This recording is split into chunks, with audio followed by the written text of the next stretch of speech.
the one motto that I live by is live victorious every day, right? You're not guaranteed tomorrow.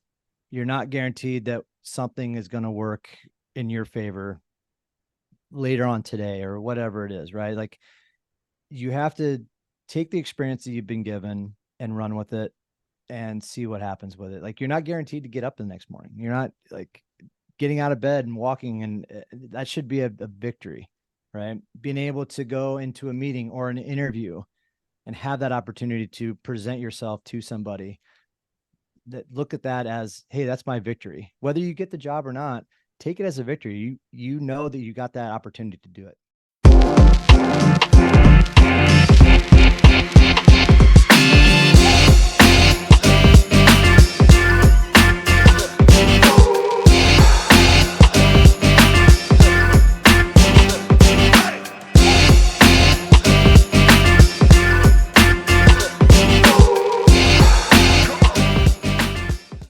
Hello, everyone. I am Melissa Forziat of Take the Doughnut, here to help you get inspiration and get donuts.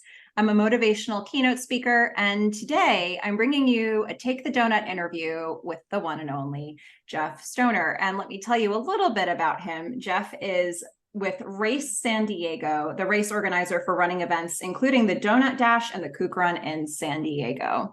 Jeff, welcome to your Take the Doughnut interview. Oh, thanks, Melissa. I appreciate it. I'm excited for this. It's not too often that I run into into conversation interviews and podcasts with donut themed stuff. So I'm stoked about this. Yeah, I'm really glad that we connected, because this feels exactly right, doesn't it? Exactly. Well, before we get into sort of the meat of it all, I'll ask the obligatory question: what's your favorite donut? Oh my God. If we're just going from like the basic type of donut, I would have to say anything that's cream filled. I don't know what it is. I like cream filled. There's a place in Carlsbad that's one of my favorite places, called the Goods Donuts, and they make a Nutella cream filled donut, which is probably my favorite donut of all time. Probably not the healthiest donut, but probably my favorite. If I'm going with just a everyday donut, keep it plain and simple. Just give me a regular chocolate glazed donut. That's it. As far as I'm concerned, though, a Nutella, I mean, nuts, that's a protein. Yeah. Right? Yeah, right? Yeah. Yeah. Let's just call it that. Yes. It's a healthy food. Yeah. It's like a protein ball, except it's a donut. Something like that. Yeah. Yeah, For our exactly. purposes, we'll keep our mentality that direction right That's there. the spirit. Well, look, I said a little bit about your bio up front, but tell us more about yourself or what you do. What do you want us to know? So I've been a race director for over 15 years. So we do races both here in San Diego and Colorado. I've worked with events nationwide, like cycling and triathlon events as well. But most everything that we focus on now is running events, specifically like trail running events, but also just like really cool, family friendly, fun themed events, like the Doughnut Dash that you had referenced, and like the Kook Run, and things that just can connect the community all together. I've always felt that being outdoors and the sport of running helps bring people together in ways that they wouldn't have thought of. So it's one of those things like, how can we just add on top of the community of running by doing different themes and themes that people enjoy, right? Like doing a donut dash. Like who doesn't enjoy having some donuts after they get done running? I mean, or in the middle of it, it seems like. Or in the middle of it. Yeah. What you're doing. And I guess we can get into that in a second. But yeah, I've been doing race production and race directors for 15 years, and in the race production and consulting business for almost 25. So I've been around and I've seen a number of events. Wow. Well, today's conversation, so my theme is Take the Donut, which for me is an expression that basically means carpe diem. Mhm. And I'll link a video here, but it essentially came from this weird thing that happened in college where I left a donut on a table, and it became an actual object lesson for me and what it looks like to leave opportunity on the table. So I don't want to do that anymore, which is why I say take the donut. Okay. And, this conversation as a result is going to be all about what it looks like to actually go after what you want, go after your goals, and what that looks like. So for you, how are you with going after goals? What is that process like for you? So for me, I don't know. I'm one who likes to like take the opportunity when you can. I overall I own 3 businesses. So it's kind of one of those things where I've learned if I want to get something done, I do it myself in a sense. Like if it's comes to making sure that we get some graphic designs and medals and t-shirt designs done. Like I've taught myself how to do a lot of that stuff. I've taught myself how to do a lot of the video editing, and so I look at it as if there's an opportunity to learn and experience something, then why not do it? And I've definitely as a business owner, you always have the ups and downs, right? And I've been through the lowest portions of being a business owner, going through bankruptcy and not doing so well. And I've had to restart my business over again. And out of that comes all the lessons that come with it. Right. So it's kind of like just taking the opportunity when something presents itself, like take the opportunity, as soon as you can to grasp onto it and ride it and stuff. And I've been lucky enough to have those failures to now see all the successes that we're having right now. So yeah, I'm all for jumping right in, taking the full opportunity of when it's given to you. So Yeah, it sounds like you're very practiced at doing that. So once you've actually started, because it sounds like it's not at all difficult for you to get started, what keeps you motivated, especially if it's a goal that's going to take a lot of effort and a lot of time? well, I think I've always gotten into stuff that I love to do. I've never jumped into something that it's this could be fun and maybe we'll have some success with it, right? Like anything that I've started, whether it's been by myself or with my current business partner, or even with my wife, who is my other business partner in my third business, it's kind of one of those things that I look at it as, hey, if I don't love doing what I'm doing, why am I doing it? Like life's too short. You can't spend all this time doing something that's just getting by, right? Like if I'm going to put something out into the world, I want to make sure that I am putting something out there that I love to do, that I love to see come to life, right? And so I think that's what keeps me really going with it. Um, and being a race organizer, I think it really brings, I think, everything out of me when I see uh, an event start up from nothing, right? And this could be just on race day. Let's say you come to a park, you come to a trail, you come to a parking lot, and there's nothing there. And in a matter of 3 hours, you've got a few hundred people there, you've got 1,000 people there, all hanging out and socializing, meeting new people, coming back and celebrating what they've accomplished as far as the running community goes, or their running goals or whatever it is. Like to see that's what keeps me coming back, is the connection to the community aspect of it. And it's always fun to see it. And I think that's why I like to do the smaller events, like doing these events that are 50,000 plus people. Like it's just not my thing. Like I love it when there's a small number of people, 500 and less, and you have the opportunity to meet people and get to know who they are and why they're running the events or why they're participating in the events that you have. And I look forward to the connection aspect of it. I look forward to what the community is gaining from it. And again, it all comes back to just loving what you do. I've always been somebody who would rather do what they love versus make a ton of money and hate every single day that I go into the office. Mm-hmm. I hear you. Well, as much as there are so many things that you love about it, there might be things that are hard about it too. So, are there any particular kinds of challenges, maybe a specific brand of challenges that you just seem to encounter over and over again when you go after a new goal? I think it's the focusing down of it, right? Like I think everybody, when people start up something new, right, they see this broad big picture spectrum of everything, right? And I think you kind of have to look at the smaller pieces of the puzzle as you go along to like know that here this is what the larger picture is going to look like. But if you don't have all these small little pieces in play, the puzzle's not going to come together, right? And I think that happens when every single time you start up something new is you're always like, oh, we can make so much money, we can reach this many people, and then the next thing you know, you're like, oh my god, I got to take a step back, like we completely overshot it.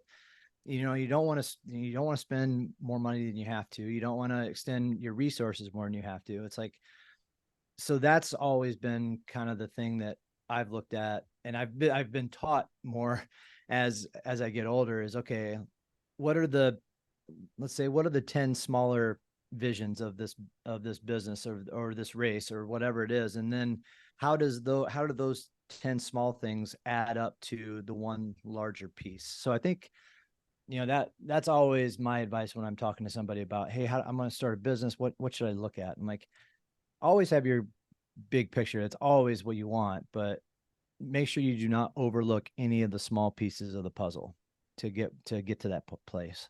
Absolutely. I mean, you have to be a visionary at some point in order to have an idea to do a thing. But 100%. then when do you get out of the only visionary phase to get into the actionable phase? Yeah. Oh, It's 100%. Yeah. absolutely. Well, I'm so curious what's going to come up for you when I ask this question. If you can think personal or professional, what's the biggest donut you've ever taken? Man, how much time do we have on this?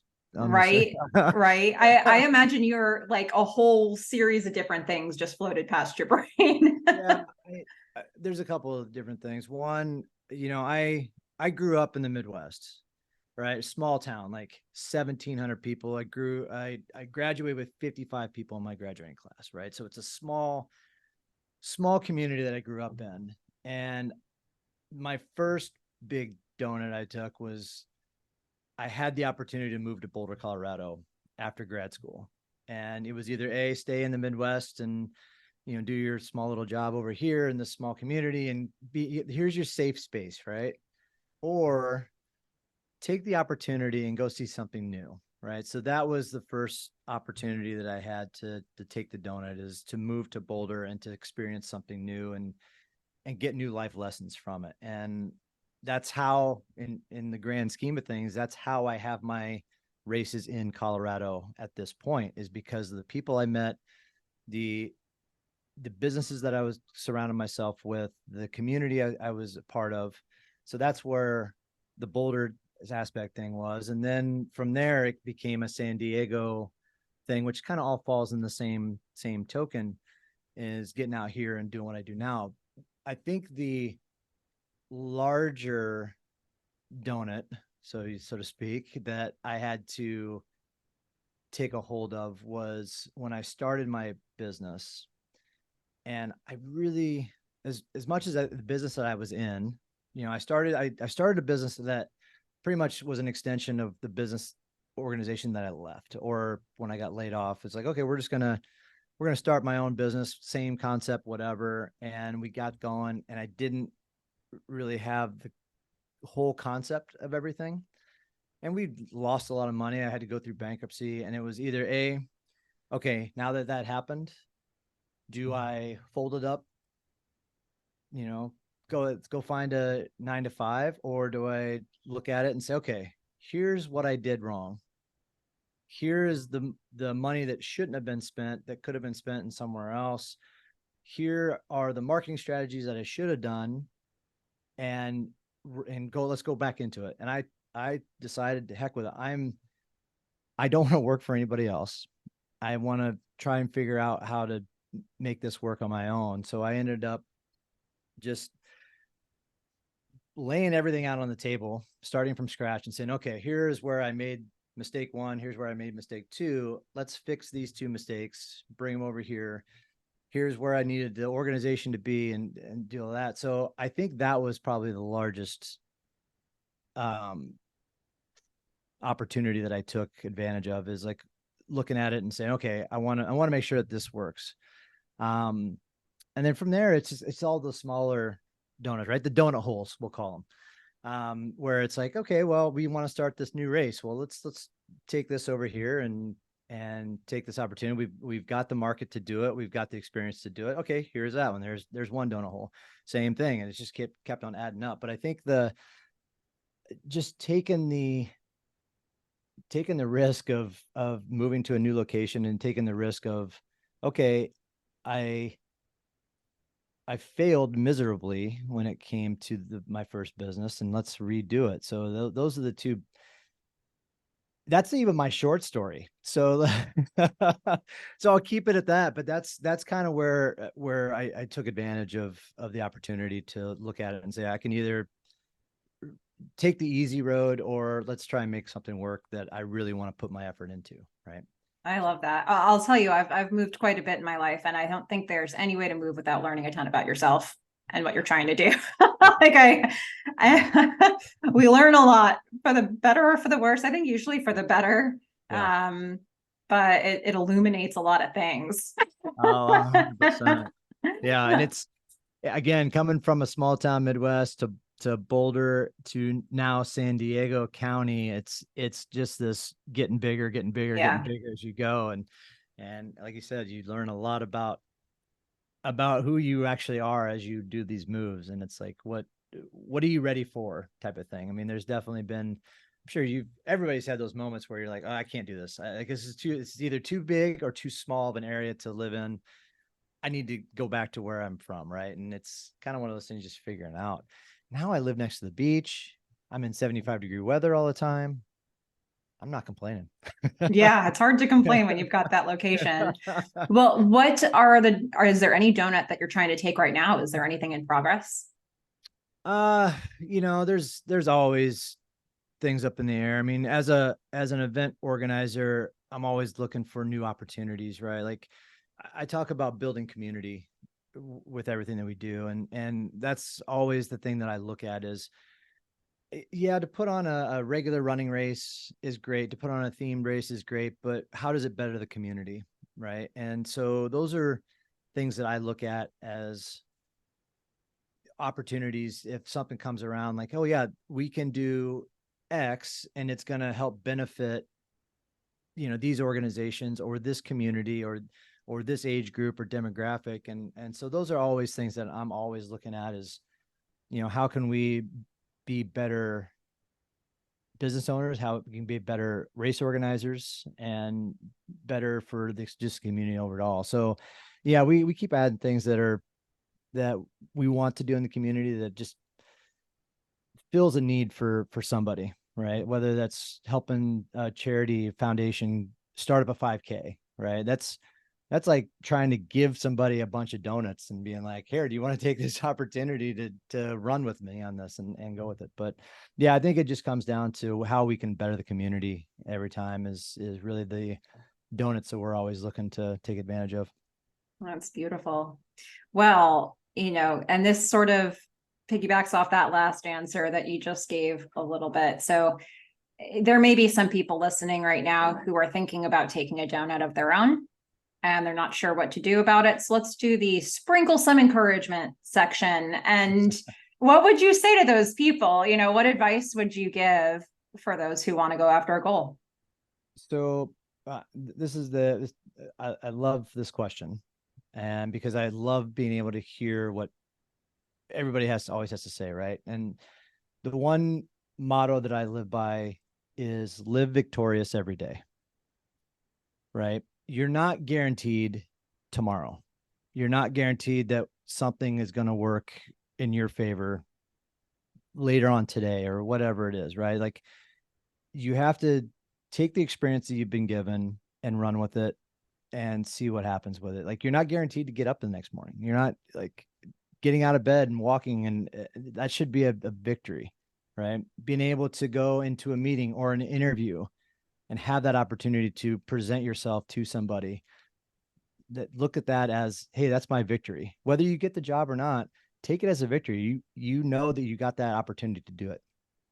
And so everything I go into, I look at it as, I need to find the victory in it. Yes, maybe the event that we did lost a lot of money, and it got canceled because of weather or whatever it is. It's like, what's the good that came out of it? What was taught? What can we do to better ourselves because of that? So, yeah, and that live victorious every day has always been my motto, and that comes also from my move from Illinois to Boulder. And just as a backstory to that, when you're, if anybody who's listening in on this has ever driven through the flyover states, Nebraska, Kansas, all of that stuff, right? There's not very much radio when it comes to that. And I'm going to date myself here, but this is when it was just pretty much radio and tape cassettes, and no USB hookups for your phone or whatever, right? So you get to the middle of Nebraska, heading into eastern Denver, or eastern Colorado, sorry, where the only radio that was playing at 2:00 in the morning was the church channel. And I have no idea, even still to this day, what the conversation was going on the radio at that time. But the moment the radio personality says, you have to live victorious every day, it has ran with me ever since. And you kind of have to just look at the little pieces, and it's the small wins, it's the big wins, it's everything in between. And as long as you're trying to find where the victories are, I think you'll always be headed in the right direction. Live victorious every day, but everyone, that's what we got to do. Yep. Well, where can we find you? Tell us, for those who haven't got enough Jeff from this interview, where can we find you? What link should I put in the description? So you could find me either via business or via personal on my Instagram, at JeffStoner_official is my personal. And then our primary business one is at ERS Events and at Race San Diego, are all of our Instagram and social media handles. So you can find me there. Even Race San Diego LLC.com and EnduranceRaceSeries.com as well for our websites. So, but yeah, if you have a chance to, if you're living in San Diego, if you're living in Colorado and you see the Endurance Race Series or even Race San Diego brands, it is a 99.9% chance that I am there. So please, I love being able to meet new people and hear your story, hear your journey. Come up and say hi. I want to know why you're running the events. I want to know what's bringing you to the community and how we can help better your experience. So. Okay. Well, everybody be sure to check out those resources and go find and talk to Jeff about what motivates you. And for those who liked this video, be sure to like and subscribe, because we have so many inspirational, motivational conversations still to come. But, Jeff, thank you for being here and for talking this through and giving us all some tips. Yeah, no, I appreciate it. I love these type of conversations. And then when it's donut themed, like I said, just adds on top of it. How could it be so perfect? You might ask yourself, and here we are. Yeah, well, okay, everybody, you know what to do. Get inspiration, get donuts. Bye.